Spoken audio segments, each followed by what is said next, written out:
받으시기 바랍니다. 새해 복 많이 받으세요. 네, 서로에게 인사 나가세요. 새해 복 많이 받으세요. 새해 복 많이 받으세요. 네, 축복하시고요. 오늘 하나님을 신뢰하라고 제목 말씀 나눕니다. 한국 사람들은 의심을 하면 좀 나쁜 사람이라 생각합니다. 왜냐하면 한국말에 꼭 의심하는 사람 때론이라고 하는 얘기가 있습니다. 우리 학생들은 잘 모르겠지만 때론은 중국 사람을 지칭하는 말인데 의심이 많다, 부정적인 의미가 많이 담겨져 있습니다. 그런데 다시는 이 건전한 의구심은 삶을 발전하게 하고 그 다음에 학문을 발전하게 하고 사고를 깊게 만드는 능력이 있습니다. 그래서 발명가들을 보면 참 저런 걸 가지고 그럴까 싶은 것들 속에서 뛰어난 발명이 나오죠. 제가 목사로 살아가지만 목사 이전에 신학을 한 신학자로서 성경을 읽을 때마다 여러분이 참 믿음 좋은 목사로만 생각하셔도 감사하겠지만 저는 생각보다 의구심이 많습니다. 왜 이렇게 말씀하셨지? 왜 이럴 때 이런 일이 일어났을까? 제 스스로에게 성경을 대할 때마다 질문을 던지고 하나님과 씨름합니다. 왜냐하면 성경의 많은 말씀들은 우리에게 그 깊은 속뜻을 쉽사리 들려주지 않을 때가 너무나도 많습니다. 시간과 공간을 초월해 있는 말씀을 이해한다고 하는 것은 많은 질문을 따르고 많은 묵상이 따르고 성령의 도우심이 없이는 그 말씀을 절대로 다가갈 수 없기 때문입니다. 제가 성경을 읽을 때 여러 가지 몇 군데 말씀들을 바라보며 의구심이 있기도 하지만 그 중에 하나가 민수기 12장 말씀입니다. 민수기 12장은 이런 말씀을 시작합니다. 모세가 구스 여자를 취하였더니 그 구스 여자를 취하였으므로 미리암과 아론이 모세를 비방하였느냐라는 말씀으로 12장이 시작합니다. 취했다고 하는 말은 모세가 구스 여인과 결혼을 했다라는 그런 의미입니다. 사실 원래 모세는 이 구스 여인과 결혼하기 전에 미디안 광야 출신의 시퍼라고 하는 여인과 결혼을 했었고 아이도 있었는데 정확한 이유와 원인을 모른 채 시퍼라는 광야에서 죽음을 당합니다. 그래서 그 죽은 후에 두 번째 여인인 구스 여인과 결혼을 하게 되는데 그 여인에 대한 설명이 성경에는 단 한 구절 나온다. 구스 여인이라. 이 구스 여인이라고 하는 것은 오늘날 지명을 찾으면 어딘지 도저히 찾을 수가 없습니다. 오늘날 지도를 보면. 그런데 성서학자에 의해서 이 구스라고 하는 여인은 바로 오늘날 아프리카 흑인 또는 정확하게 좀 더 지명을 짚으면 에티오피아 여인이라고 하는 그런 의미가 담겨져 있습니다. 참 좀 신기하지 않습니까? 모세가 12지파 사람이 200명 가까운데 그렇게 많고 많은 사람이죠. 반은 여자고 반은 남자일 텐데 하필 구스 여인과 결혼을 했을까? 어떤 면에서 보면 이스라엘 민족의 개념에서 본다면 구스 여인이라고 하는 것은 이방 여인입니다.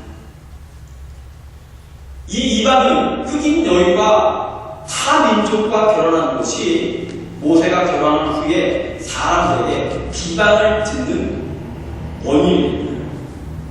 신명기 7장 3절을 보면 또 그들과 혼인하지 말지니 내 딸을 그 아들에게 주지 말 것이요 그 딸로 내 며느리를 삼지 말 것은 이라고 하는 말씀이 있는데 이스라엘 백성은 결혼에 있어서 굉장히 배타적인 성향을 가지고 있습니다.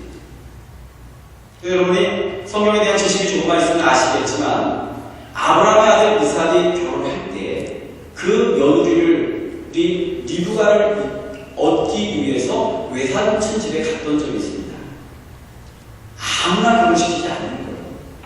정확히 말하면 같은 셈족끼리 결혼시키기 위해서 그 먼 외삼촌 집까지 가서 리브가를 찾아서 이삭과 결혼시키는 성경의 내용들이 있는데 이스라엘 백성이 가나안 출애굽할 때에도 하나님께서 이방 족속들, 특별히 가나안 족속들과 결혼하지 말라고 하는 결혼에 대한 배타적 말씀 명령이 담겨져 있습니다. 왜냐하면 이스라엘 민족이 타 민족과 결혼하게 되면 자칫 그 후손들의 마음속에 신앙이 하나님에 대한 마음이 사라질 것에 대한 하나님의 염려와 말씀이 생각이 있기 때문에 타민족과의 결혼을 강력하게 거절하셨습니다. 그런 말씀을 이미 받은 그들이 또 그 말씀을 하나님께 받아서 이스라엘 백성에게 전달했던 모세가, 그리고 민족의 대표성을 띠는 모세가 구스의 이방 여인과 결혼할 때 그의 형제이자 성이 되고 문화가 되는 아론과 미리암이 모세를 비방했습니다. 사람의 말은 참 전달이 무서웠습니다. 이 두 사람이 떠드니까 두 사람이 4명이 되고 4명은 8명이 되고 8명은 16명이 되고 순식간에 이스라엘 공동체 전체에 사람들이 숨거리기 시작합니다.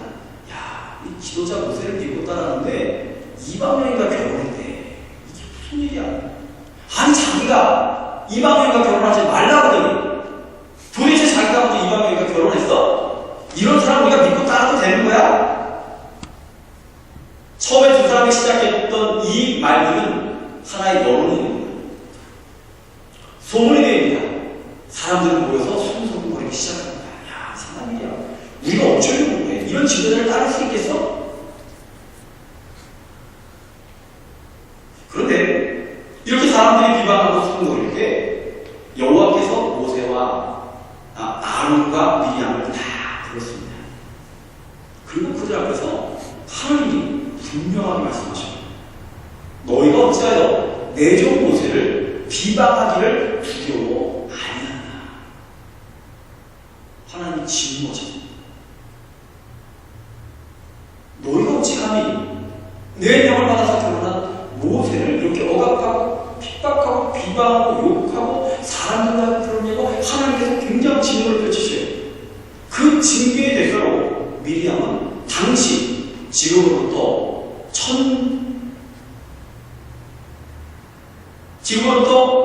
3600년 전에 불치병, 도저히 고칠 수 없는 문둥병의 징계를 받아서 하루아침에 미리암은 공동체로부터 쫓겨나서 그들의 진 바깥에 생활합니다. 문둥병은 오늘날은 과학적으로 전염병이 아니지만 당시는 전염병으로 알려졌기 때문에 문둥병으로 제사장이 확증을 하면 그 사람은 공동체에 머물지 못하고 가족을 버리고 다 떠나 있어야 됩니다. 이 말씀은 그동안 강단에서 목회자들이 아주 좋아하는 말씀입니다. 왜냐하면 목회자의 권위를 세워주는 말씀입니다. 쉽게 이런 겁니다. 목사에게 덤비지 마. 하나님 세우신 종을 어찌길 때 함부로 말하고 함부로 비방하고 함부로 그렇게 공격하느냐. 그러면 미디어처럼 될 거야. 지금까지 이 말씀은 그렇게 전해주었어요. 그래서 목사들이 좋아합니다. 목사들이 좋아하는 또 한 가지 말씀이 있죠. 사람과 바보의 말씀. 바로가 마지막 있는 것을 다 공개했더니 그 사람이 가문이 끝날 때까지 기름과 밀가루가 다 끊이지 않아서 가문 무사 이겼더라. 그러니 목회자를 잘 되셨다. 저도 좋죠. 이런 말씀 왜? 저에게 유리하니까.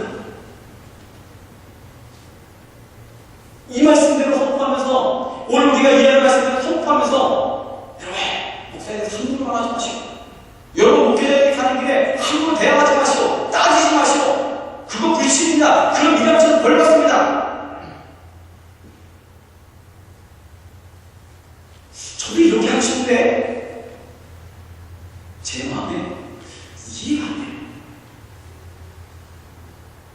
그렇게 말씀을 전하고 싶은데 이 말씀이 저는 그렇게 이해가 안 되는 거예요. 왜냐하면 모세가 분명히 하나님 세운 사람입니다. 하나님 태도를 직접 대면하는 사람입니다. 민족의 지도자입니다. 아무리 그래도 사람이에요.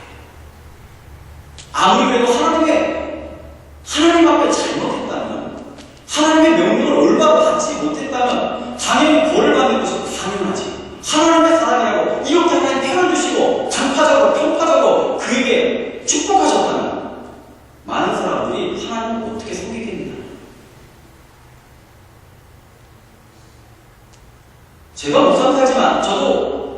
여러분과 하는 일이 다를 뿐이지. 저도 그리스도의 보혈과 은혜가 필요하고 날마다 주의 자비가 필요하고 하나님의 자비의 용서가 필요한 하나의 성도입니다. 날마다 말씀을 지켜야 되고 말씀대로 살아야 되고 말씀을 얻으면 두려워해야 되고 저도 지옥에 갈 수 있다라고 하는 그런 생각 속에 날마다 제가 오는 길 다른 길 그렇게 살아가야 되는데 제가 목사이기 때문에 하나님 나를 용서하실 거야? 이렇게 말한다. 간파적이고 편파적이고 상황에 따라서 말씀을 그렇게 코에 붙이고 귀에 붙인다면 도대체 이런 하나님은 도대체 어떻게 신뢰할 수 있겠느냐. 이 시대의 모든 문제의 근간에는 차별이 있습니다. 이제 학생들이 장차 공부를 하게 되면 사회에 대해서 연구하게 되고 이 시대를 바라보게 되면 이 시대의 모든 갈등과 문제 속에는 차별이 있습니다. 가장 오래된 차별이 성차별, 남녀차별, 민족차별, 경제적 차별, 이런 수많은 차별들이 세상 곳곳에 있습니다. 이 차별이라고 하는 말은 불공평하다는 겁니다. 피부가 검다는 이유로 불이익을 하게 되고 가난하다고 하는 이유로 인권이 회복되지 못하고 여자라고 하는 이유로 핍박을 받고 때로는 민족의 소수라고 하는 이유만으로 핍박을 받는 일들 세계 곳곳에 이런 일들이 일어나면서 세계의 많은 문제들, 갈등들이 일어납니다. 이 말씀을 보면 편파적 말씀이에요.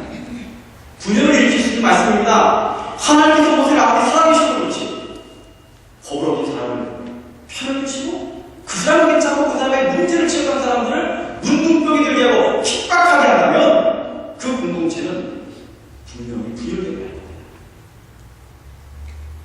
그래서 저는 질문을 던졌습니다. 하나님은 그런 분이 아니시잖아요. 적어도 제가 지금까지 신앙을 하며 공부하며 배운 하나님은 공평하신 하나님이셨지 하나님은 어찌 사람들을 편파적으로 누구는 이뻐하고 누구는 저주하고 누구는 용서하고 누구는 그것에서 징계하실까? 그런 의식, 그런 의문 가운데 말씀을 더 깊이 묵상하게 됐습니다. 생각만으로 우리는 하나님의 말씀을 다 이해할 수가 없어요. 그래서 말씀을 묵상하는 가운데 제 마음이 그럼 그렇지. 그 깨달음을 갖게 됐습니다. 하나님을 더 신뢰하게 됐습니다. 모세는 하나님의 말씀, 율법을 어긴 것이 아니었다. 지금 모세는 구스 여인과 결혼했습니다. 피부가 검은 여인과 결혼했습니다. 혈통적으로 이스라엘 12지파, 야곱의 12아들이 만들었던 12지파 외에 다른 혈통을 가진 여인이었습니다. 아론과 미리암은 이 부분을 질타했죠. 어떻게 이방 여인과 피부가 다른 여인과 결혼할 수 있냐. 그러나 우리는 성경을 볼 때 하나님이 말하신 혈통이 과연 뭐냐? 하나님 말씀하시는 혈통의 근거가 과연 피부색이 있을까? 아니면 조상이 있을까? 질문을 던져요. 언젠가 한 다큐멘터리를 봤습니다. 하버드 대학에 유대인 출신들이 20%가 넘는다고 합니다. 여러분들 이게 별얘기가 아닌 것 같지만 아시아의 중국, 한국, 일본을 비롯한 아시아계가 5%를 넘지 않는데 유대인 출신 20%가 넘는다고 하는 것은 정말 이거 대단한 일입니다. 그래서 그 숫자가 너무 많으니까 그들만을 위한 식당, 그들만을 위한 공간, 그들만을 위한 예배 장소들이 학교에서 다 만들어졌습니다. 5분의 1이나 되니까 그들을 위한 여러 편의시설들이 다 준비된 거죠. 그런데 그들이 모여서 같이 유대인들이 모여서 율법을 논하고 유대인 학생들이 모여서 그들의 전통을 존중하는 자리에 저는 깜짝 놀랐습니다. 한 동양인 여자가 보입니다. 뭐랄까, 저는 중국 여자구나. 그러면서 제 생각에 아니 저 여자가 왜 저 속에 들어가 있을까? 이상하잖아요. 유대인들이 모였습니다. 유대인들도 그동안 역사 속에서 디아스포라 이후에 혈통이 많이 섞여서 중동 사람에 가까운 모양을 갖추고 있는 사람도 있지만 이제 서쪽으로 가는 사람들이 많아서 서구인과 별로 구별이 되지 않습니다. 그러나 확실한 것은 동양인과는 완전히 다른 거예요. 근데 그 자리에 머리가 까맣고 눈동자가 환한 동양인 여자가 앉아서 그들과 같이 토론하는 거예요. 기자가 쫓아갔습니다. 쫓아가서 인터뷰를 해보니까 그 여자는 어렸을 때 미국의 유대인 가정이 입양된 한국인 여자였어요. 인터뷰를 하는데 그녀는 이렇게 말합니다. 자기는 유대인이다. 주시다.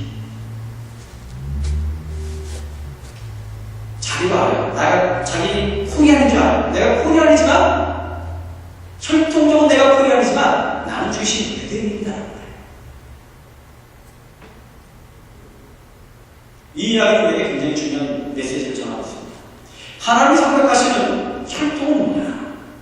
오늘 구스대에게 적용해 본다면 이 여인은 혈통적으로 피부가 검고 출신이 아프리카고 이전에 그의 조상을 따라서 그가 섬기던 신을 섬기고 있었지만 이스라엘 백성이 6월절 이후에 가나안 애굽을 출발할 때 그 속에는 이스라엘 12지파만 아니라 타 지파, 타 민족들이 다 섞여져 있어요. 많은 숫자라는 거죠. 소수지파. 그들이 더불어 이스라엘 백성과 함께 애굽을 탈출할 때 그들의 마음속에 변화가 있었습니다. 여호와 하나님을 믿기 시작. 이전의 신을 버리고 이전의 전통을 버리고 이스라엘 백성 12지파와 동일하게 가나안 땅을 향해서 광야로 나올 때 그들의 마음속에는 하나님을 섬겼던 그 마음, 하나님을 사랑하는 그 마음을 가지고 이스라엘 백성들 속에 섞여져 있었던 겁니다. 그래서 피부가 거울지는 보지만 그들의 영적인 측면은 하나님의 백성 이스라엘입니다. 이것을 인정하지 못하는 배타적이고 편파적이고 독선적인 하나님이 아니라 편파적인 아론과 미리암이 어떻게 그 피부가 검은 여인과 결혼할 수 있냐 하면서 모세를 핍박했고 비방했던 그 일, 하나님의 뜻과 모세의 마음을 이해하지 못했던 그들에 대해서 하나님은 징계하셨다는 거죠.